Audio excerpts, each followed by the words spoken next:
अस्सलामुअलैकुम my YouTube family. आज का जो टॉपिक है वो है कॉड लिवर ऑयल यानी कि फ़िश लिवर ऑयल के बारे में कि फ़िश लिवर ऑयल जो है वो क्या है, इसे किस तरह से इस्तेमाल करना है, इसके पर्पस क्या है। तो इस वीडियो को एंड तक देखिएगा।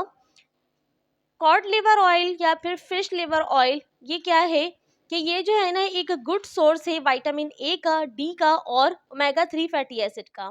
फिश लिवर ऑयल और कॉड लिवर ऑयल में डिफरेंस क्या है?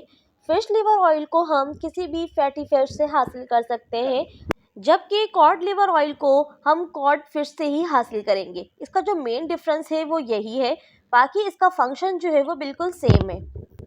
कॉड लिवर ऑयल में जो है वो ओमेगा 3 फैटी एसिड मौजूद है, जो कि आपके ब्लड को क्लॉट होने से रोकता है, लेकिन इसकी ज़्यादती जो है ना आपको साइड इफ़ेक्ट्स भी दे सकती है, यानी कि आपको जो है वो ब्लीडिंग भी हो सकती है। इसलिए फ़िश लिवर ऑयल की जो है वो सही मिकदार में लेना बहुत ज़रूरी है। फिश लिवर ऑयल जो है आपके बॉडी में पेन के लिए, स्वेलिंग के लिए यानी कि दर्द के लिए, सूजन के लिए और इसके अलावा अर्थराइटिस के लिए भी बहुत ज़्यादा मुफीद है। ये कोलेस्ट्रॉल को कम करता है, ये हाई ब्लड प्रेशर को कम करता है, ये टाइप 2 डायबिटीज़ वालों के लिए बहुत बेहतरीन है।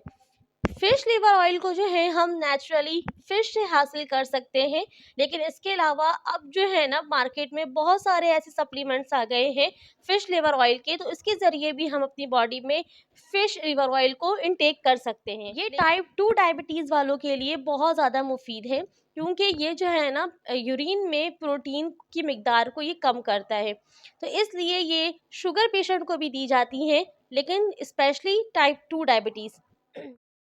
ये दिमाग को मजबूत करता है, ये नर्वस सिस्टम के लिए बहुत ज़्यादा मुफीद है। इसके अलावा ये विजन पावर को भी बेहतर करता है, ये देखने की सलाहियत को बेहतर करता है और हर तरीके के आँखों के मसाइल से दूर रखता है। इसके अलावा ये दिल के मसाइल के लिए भी बहुत ज़बरदस्त है, ये आपके हार्ट को हेल्दी रखता है। ये डिप्रेशन के लिए भी बहुत ज़्यादा मुफीद है। अगर मैं इसके साइड इफ़ेक्ट्स की बात करूँ, तो अगर आप इसकी सही मिकदार नहीं लेंगे तो आपको जो है वो हार्टबर्न भी हो सकता है, यानी कि सीने में जलन हो सकता है, आपका सर भारी हो सकता है, आपको मतली सा फील हो सकता है। इसके अलावा जो दूध पिलाने वाली माएँ हैं या हामला ख़वातीन हैं, वो भी इसका इस्तेमाल कर सकती हैं, लेकिन अपने डॉक्टर से पूछकर और सही मिकदार में। अगर आप सही मिकदार में इस्तेमाल करेंगी तो ये आपके लिए सेफ़ है, अदरवाइज़ ये आपके लिए नुकसानदा है। इसको लेने का तरीका क्या है कि आपने जो है वो एक सही मिकदार यानी कि 12 से 15 ml के दरमियान जो है वो आप एक फ़िश लिवर ऑयल को ले सकते हैं दिन भर में एक दफ़ा, और ये आप जो है ना कंटिन्यूअसली 4 मंथ तक इस्तेमाल कर सकते हैं। बाकी आप अपने डॉक्टर से पूछकर इस्तेमाल कीजिए। ये थी मेरी आज की वीडियो फ़िश लिवर ऑयल के हवाले से। तो कोई भी ऐसी बात जो इसमें आपको ना समझ में आई हो तो आप मुझसे कमेंट के ज़रिए पूछ सकती हैं। अपना ख़्याल रखिए, मुझे दुआओं में याद रखिए। अल्लाह हाफ़िज़।